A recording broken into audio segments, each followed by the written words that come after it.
Welcome back to another episode of Investing Explained. Here's today's question. There are two sort of ways of going about doing it. There's the classical way that if you get into Columbia Business School and you go to the value investing course taught by Bruce Greenwald, then you do very well in that course, and then you come out and you'll find a job in a value investing hedge fund or a value shop. So that's one way of doing it. The universe of people who are going to be able to follow that path is very small because it's hard to get into Columbia or one of those sort of equivalent Ivies. So the other way of doing it is the way that I did it, which a lot of other guys have done. You need to be able to set up your own account and trade your own account in a value style.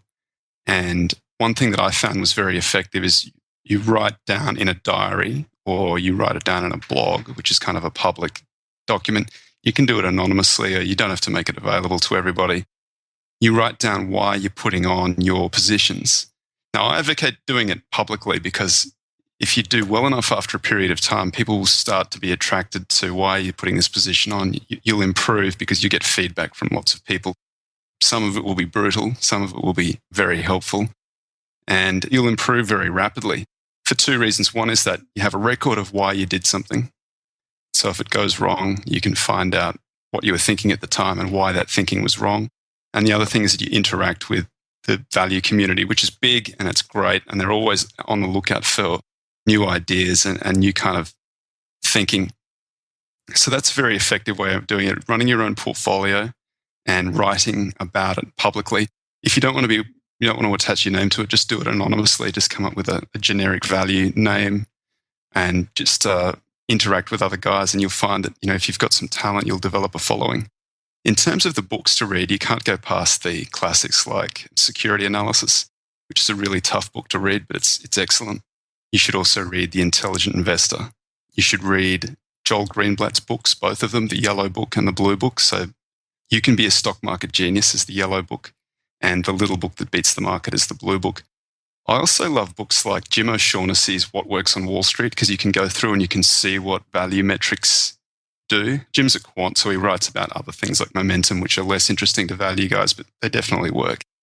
The other thing that I found this book recently, just because I hunt around for unusual stuff on Amazon, and I found this book on Special Situations by Maurice Schiller. And this is kind of a cool story. So Schiller was this guy in the 50s and 60s, and he wrote these series of books that have become, they're not famous, but they're sort of well known to value guys.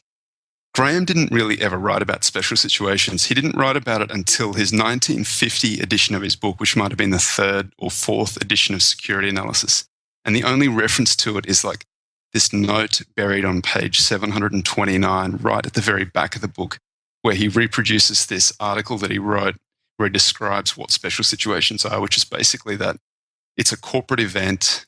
There's a fixed price that you're going to get paid at a known date in the future, and you can calculate your profit and you can calculate an annualized return for that profit, and the stock is undervalued. Those are the criteria for a special situation. And so Graham just sort of refers to it. He writes a few pages on it and then he moves on. This guy, Maurice Schiller, actually dug into the thing, and he wrote these 5 books, the most famous of which is Fortunes in Special Situations in the Stock Market. So I was looking around for this book, and coincidentally at the same time I was contacted by an investor and author, Tom Jacobs, who asked me to write the foreword to these books are going to be reproduced. So Tom tracked down this gentleman's children who are now, or maybe even grandchildren who are in their 80s. And he got the rights to these books, and he's found all of this sort of fascinating biographical detail on the guy. And he's going to reproduce these books. The first one comes out next year, and he's going to do it over the course of the year, produce 5 books. So I've written the foreword. Schiller is like a Graham Greenblatt kind of figure. He's become unknown because the books have been out of print. But when they come back in, he's sort of the towering genius will be recognized once again. Those books are, like all of these books, reasonably difficult to read. And some of the situations that he describes don't exist anymore. But if you read them, you'll understand the philosophy of special situations, and it tells you how to be sort of flexible and what to look for in different things in the future. So that's something that I'm personally involved in, and I recommend Schiller's books.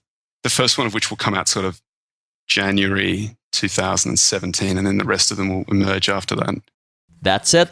Preston and I will continue explaining investing, so go ahead and hit that subscribe button.